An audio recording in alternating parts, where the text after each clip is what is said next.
Let me introduce myself. My name is Dr. Frank Warren. I'm a psychologist that studies and specializes in the specific field of violent crimes, though I suppose they both go hand in hand. It is certainly not a field of flattery by any means. I often get questions that refer to how an individual can spend so much time in fields of study like my own without introducing just a bit of psychopathy on themselves. The question is fair enough. I'm not entirely sure there is a boundary there after all. The sayings of, "It takes a thief to catch a thief," or "It takes a liar to know a liar," sometimes make me wonder if it too takes a psychopath to truly know and understand one. Just food for thought. I mumbled quietly to myself as I entered the maximum security prison where my latest case study is being held. Subject: James Andrew Copper, male, 54 years of age. 2 years ago, Mr. Copper was convicted of 52 murders, suspected of nearly 60 additional. He would write all of his victims a letter by hand the night of or day prior to the attacks. He was active in all 48 continental states and suspected to have carried out additional violent acts in Canada. He would spend days with the victims after he had claimed their life. Mr. Copper has never alluded as to why. It is unknown how long he was actively committing these crimes, but I suspect it's been nearly his entire life. He always left the note pinned to the body in some way for police to find. They were all signed J.A.K. Initially, he was thought to be some spin-off mockery of Jack the Ripper due to this. That theory was discarded shortly after. Most interesting of all was how he was captured. He wasn't. One afternoon, Mr. Copper walked into a small town's police station in northern Oregon, told them his name, gave his social security number and place of birth, confessed to murders in nearly every state, and sat down in a chair in the lobby as they confirmed this information. When his day in court came, he pled guilty of all charges. After he was sentenced, the judge asked him why he turned himself in after over 30 years of evasion. His response was this: "Your Honor, I am going to assume that you have played chess with children before. It may be amusing the first few times you play together. Before long, you lose interest, as there is no challenge in playing the game without a worthy adversary. I have simply chosen to stop playing the game."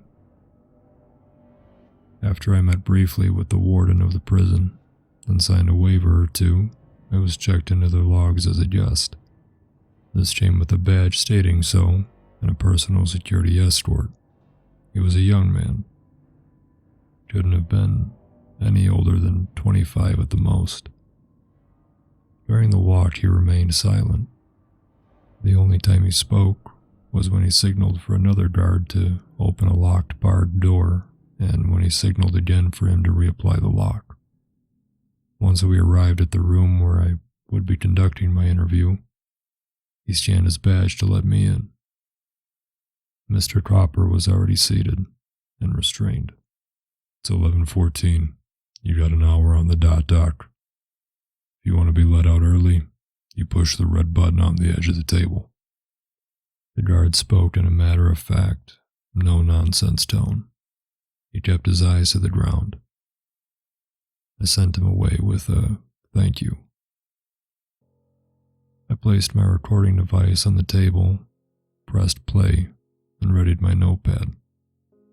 Mr. Copper stared at me the entire time. "I am Dr. Warren. Thank you for meeting with me today, Mr. Copper." "The pleasure is all mine, Doctor." "May I inquire as to why you accepted the request to interview you?" "It's my understanding that many before me have made similar requests, and you have denied all of them. I suppose it was time. After all, what's the point of a spider spinning its web if it doesn't catch a fly or two? He smiled faintly, the corner of his lips raising almost unnoticeably on both sides. His response had me questioning the intent, but I decided to disregard it. Individuals with psychosis like Mr. Copper often have tangled views on reality and feel they are in control of the situation when they are in fact not. Then, if you don't mind, I am going to get started with the interview.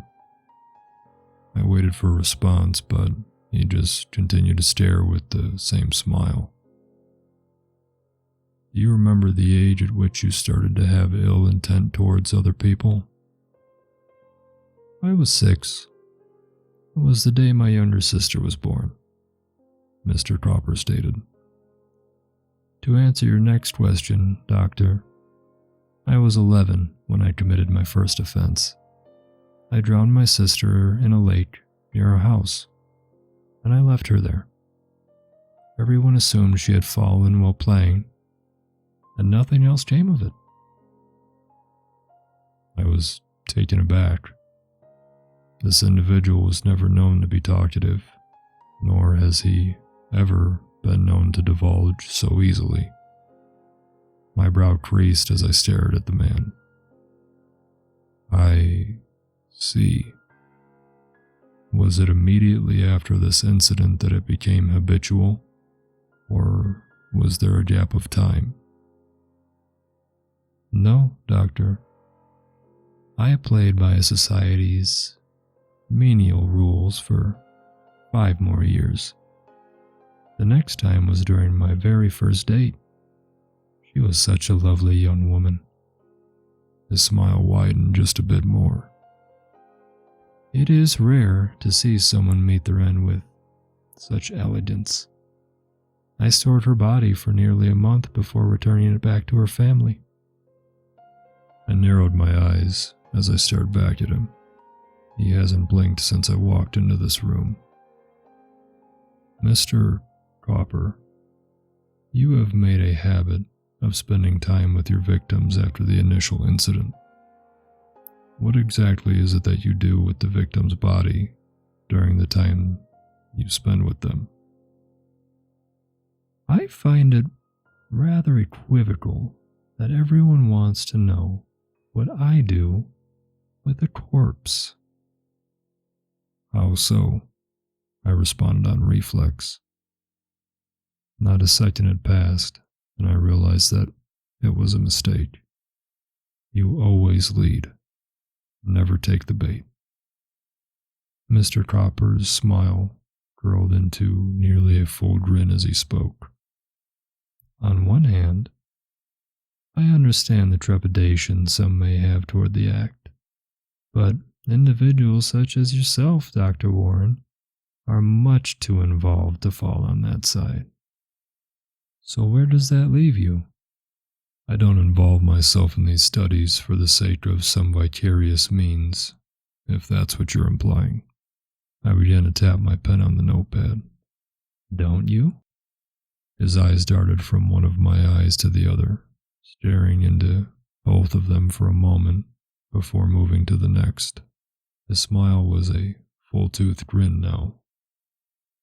In my own findings, Doctor, it is all too commonplace that individuals of your stature have transgressions done upon them as children. The tapping of my pen became slightly more rapid. As he grew more excited, I grew more nervous. Who was it for you? Was it your father? I bet it was, wasn't it? It matters not your accomplishments, Doctor.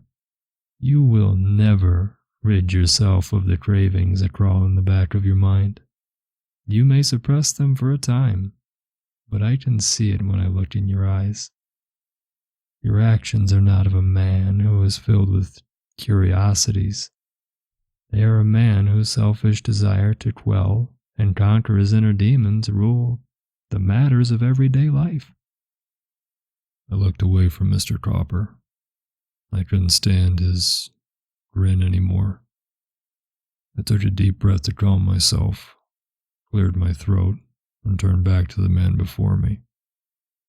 He was no longer smiling. I'm not sure if it was due to the nervousness boiling over, or if it was due to skipping breakfast, but at that moment my stomach rumbled. It was the last thing I wanted to hear at that moment. His face twisted into a scowl of sorts as he leaned in closer, reaching himself as far across the table as he could. He still hasn't blinked. Those eyes just keep boring into me. Doctor, would you care to know the one thing I regret not doing? What would that be, Mr. Cropper? Eat them. He said it very casually. Excuse me? I wasn't sure I heard him right.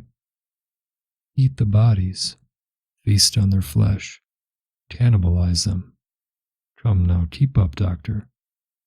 He sounded irritated that he had to repeat himself. What is it that compels you to regret that? Curiosity. Elaborate, please. I was afraid of what the answer was going to be, if I'm being honest. I have always wondered if the marrow of children has a different flavor than that of an adult. Do our vices corrupt the sweet taste of a child as we grow? Would stew be the best way to cook the body? How about smoking it? I wonder if you can cook a newborn the same way you would cook a Cornish hen. His scowl deepened. In the next few moments, I swear James Cropper changed. He became larger than life. I felt dwarfed sitting in front of the man. The room dimmed some, it seemed, but I can't be certain. As he spoke, his voice grew deep and reverberated through me. Dr. Warren, you are a fraud. You seek not the truth. You do not want answers. You crave freedom. You are jealous of my accomplishments. You simply don't have the gall to enact them yourself. You lack the brains to retain your freedom if you let your inner desires run free. I sunk into my chair a little more with each sentence. I don't, I stammered. Then why are you, I am here by choice, Doctor. I advise you to remember that. I heard a tap on the glass of the door and looked behind me. The guard buzzed himself in, and a loud click resounded through the room as the door unlocked. As I looked back to Mr. Cropper, his jovial demeanor had returned. He smiled that faint, friendly, suburban father smile again. It appears that's our time, Doctor. He nodded his head towards the guard. Time most certainly does escape those having fun. Thank you for your time and cooperation, sir. I swallowed hard and stood up. I fumbled noticeably as I gathered my things, and the guard took my arm, rushing me out of the room.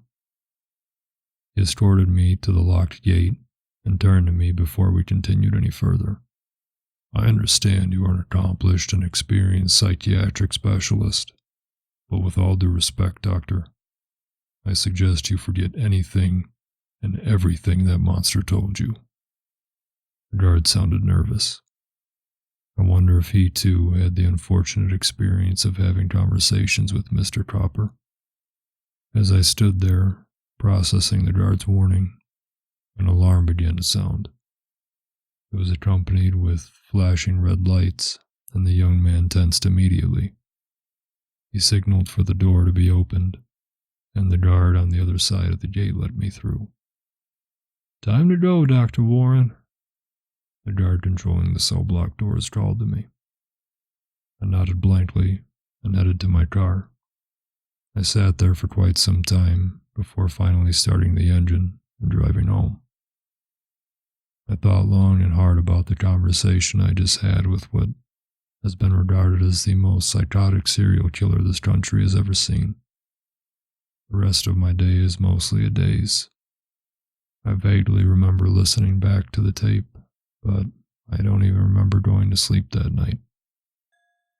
What I do remember very clearly is waking up in a panic.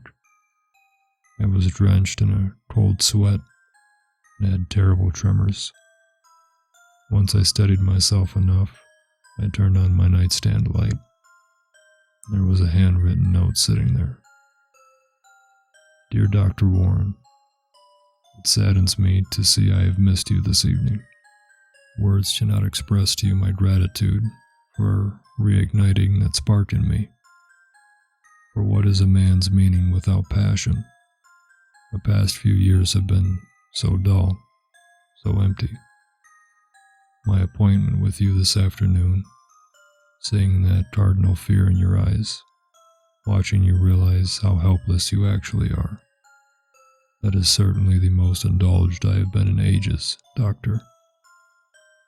When I stop by for my next appointment, I will be sure to bring you a gift. I will be seeing you so very soon, Dr. Warren. With love and best wishes, James A. Copper.